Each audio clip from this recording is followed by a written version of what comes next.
What do you think when you hear the words fringe bracelet? A 1970s era bauble? Well, I'd like to show you a more updated version of a fringe bracelet incorporating crystals. More trendy, right? I'm Elaine. I'm a jewelry designer here at Fire Mountain Gems and Beads. And join me today where I start making a bracelet and you look at fringe without the cringe.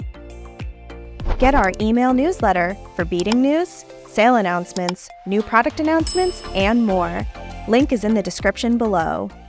When we look back at fringe, it's still a style that everyone still enjoys doing because it's fairly simple. But let's make it more modern. And speaking of modern and trendy, to make your bracelet more modern and trendy, you can add crystals, you could add glass, you can make it a multi-strand. And once you create your style and your inspiration, the possibilities are endless. For my inspiration, I started out with 2025's Color of the Year Chocolate Mousse. So we have our crystals on both sides of the strands and then our fringe bead in the center. And isn't that beautiful? So right now I have 3 pieces of AccuFlex and they're about 12 inches long. We're going to just need one for right now. I'll put the other 2 here. And then I have a bracelet attachment here with 2 tabs on the end. And I just love this chain because it's already adjustable. So you're going to move this clasp according to size once the bracelet is finished, okay? And also I'm going to start off by using a 6mm pearl and a crimp bead. And all these materials will be in the description box below, okay? So now I'm going to actually take my glasses so I can see what I'm doing. And I'm going to put on a crimp bead first. I'm going to just slide that on. There we go. Just slide that on there and just hold it a little bit so you don't lose it. And then I'm going to put on my bead. Now, a little tip, I did use a bead reamer to make this hole in the pearl just a little bit bigger, and you'll see why I did that, okay? And then, so the strand that I'm doing now is going to be for the fringe part of the bracelet. So that's going to go in the center of the bracelet. So I'm going to go into the center of the hole of this one. And then I'm going to pull this on this side. Hold it carefully. Now I'm going back into the bead. And that is why I use the reamer, to make sure that the hole is big enough for the AccuFlex to go back into the bead. Okay. And once I'm doing that, put that through. And I also want that AccuFlex to go through the crimp bead as well. So I'm going to pull that down, and I don't need that much. I'm going to just adjust it a little bit.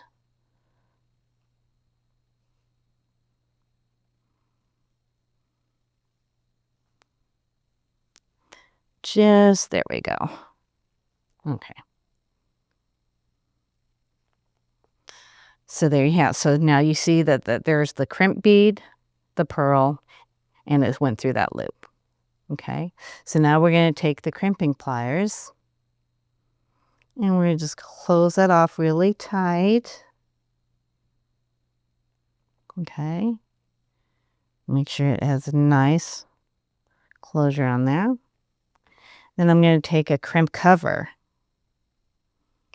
and I'm going to put it over the crimp bead.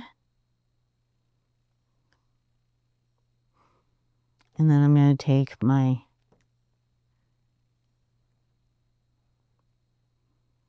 chain nose pliers here and just slowly close that around. Get a nice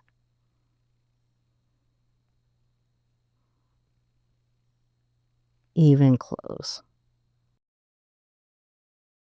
Okay, so now we have our crimp bead and crimp cover attached. And now I'm going to be using size 8 beads, and I'm going to do 70. So for easier purposes, you might want to just count out 70 beads, but I'm just going to show you a little bit here of what I'm doing. And then you want to bring them all the way to the top of the bead and then hide that little piece of AccuFlex and secure that in there with the first few beads. and that kind of locks that in place. There you go. And then you're just going to continue adding the beads until you get 70 and go all the way up the AccuFlex. And then I did it all down here. And then when we finished it, you could see that I did the exact same thing that I did at this end. I'll kind of cover it down. So you're going to string it through a crimp bead, string it through the pearl, go into the little hole on the clasp, put your accu back through the bead and down through the crimp bead again, crimp it, use a crimp cover, and then we're going from there. Okay, so now we're going to start adding the fringe. So I got an 11 size needle here with some beading thread. And again, all the materials will be in the description box below. And I'm going to just go through the very first top 8 bead, number 8 bead here. Okay, and I'm going to pull it out and I'm going to leave about 4 inches for the tail. Okay, you want at least enough so you have enough to tie off. Okay, so there you have the string through the very first 8 bead, number 8 bead. And I have 2 colors here of 11s. And you could choose any colors you want, but I'm going to start off with this one. And I'm going to put 3 size 11 beads on and then 1 15. Now this is going to be the size of my fringe, and you can alternate how many numbers you want depending on the size of the fringe you want. But for this fringe bracelet, I went from like size, 3 beads, no more than that, because I am keeping in mind that I have to do it 2 times going up and down. So I didn't want it to be too thick. Otherwise, we're back to the 1970s bobble. All right. So I'm going to bring my needle all the way down and have all the seed beads come down. Okay. So there we have the 3 number 11s and the 1 15, right? So now I'm going to take my needle and I'm going to go back through just the number 11s, skipping the 15. So as you can see, I went into the 3 number 11s, the 15's still there, okay? I didn't go through that one. The reason why I didn't do that is the size 15 bead is going to act as a stopper bead, okay? So as I'm pulling all this thread out and tightening it, you're going to see the first fringe. And like I said, the first one's kind of tricky just because we're trying to get all situated. So there's the first fringe. Now it doesn't seem like it's a lot, but it is. Okay, so what you're going to do now is you came out of that number 8 bead. We're going to go down the very next 8 bead that's there. Okay, and you're going to pull through.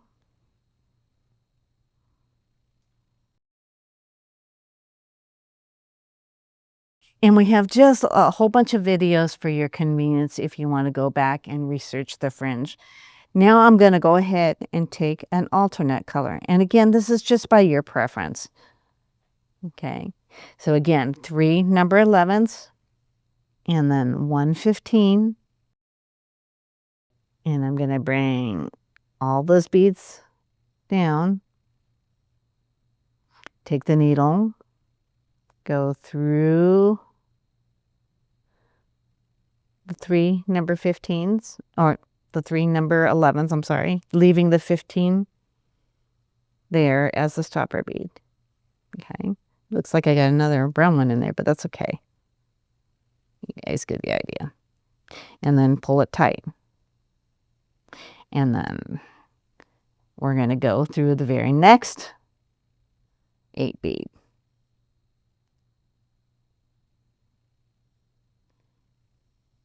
And it really doesn't look like it's starting to be much at first because you're creating fringes, right? And the more clustered a fringe gets, the more you'll notice it starts to come together, okay? So I'm going to do this one more time, and then I'm going to show you also incorporating a crystal into this. So I'll do that again. And put 3 number 11s and then a size 15. And bring it down to the thread. Whoops. Stay where you want. Take your needle and go through the size 11s and skip the 15. Pull down. And there you go. There's another fringe. So you can kind of get the idea of what I'm doing. Okay. I do want to show you that I also put some crystals in between those. It gives it more of a sparkly effect. So what I'm going to do is do the same. I'm going to go find my next 8 bead. Sometimes it's a little hard to get that sucker in there. There we go. Now I have a little crystal here. We're going to do the same thing. We're going to add a crystal and then another 15 for its stopper. Okay, so same concept. Bring it all the way down. Okay. Skipping the 15 bead, but going through the crystal. So you can kind of see what I'm doing here. So at the end, we have some fringes going and some crystals, and we're going to do that and go all the way to the end of your bracelet and then go all the way back up. Okay. And so by the time you're finished, and like I said, take your time, it does take some time, you come out with something like this. And how gorgeous does that look now? Right. And then once you get that strand, center strand going, we're going to add the outer strands of additional crystals. Okay, so now you can see that we have our fringe strand that's so beautiful here in the center. And now I'm going to work on the outer strands, adding crystal bicones. So I started doing the same process like I did up here, except for I didn't use a pearl. So this is just a crimp bead and a crimp cover. And now I'm going to add enough bicones on this AccuFlex to measure up the same length as my fringe strand here. And I'm going to continue doing that all the way to the end, finish off the end with a crimp bead and a crimp cover. And then that's it. You're going to do that on one side, and then you're going to do it on the other side. So you have one strand on each side of the fringes. And this is actually what it looks like, and it's all done. So we have our crystals on both sides of the strands, and then our fringe bead in the center. And isn't that beautiful? It looks so much better than a 1970s bauble. What do you think about fringe bracelets now? I hope that I've encouraged you to take some old styles and then make them more trendy. If you've made any kind of fringe bracelet, hashtag us. We'd love to see what you've made. Also, if you like what you saw, please remember to like, share, and subscribe, and sign up for our email newsletter. Until next time, we'll see you soon.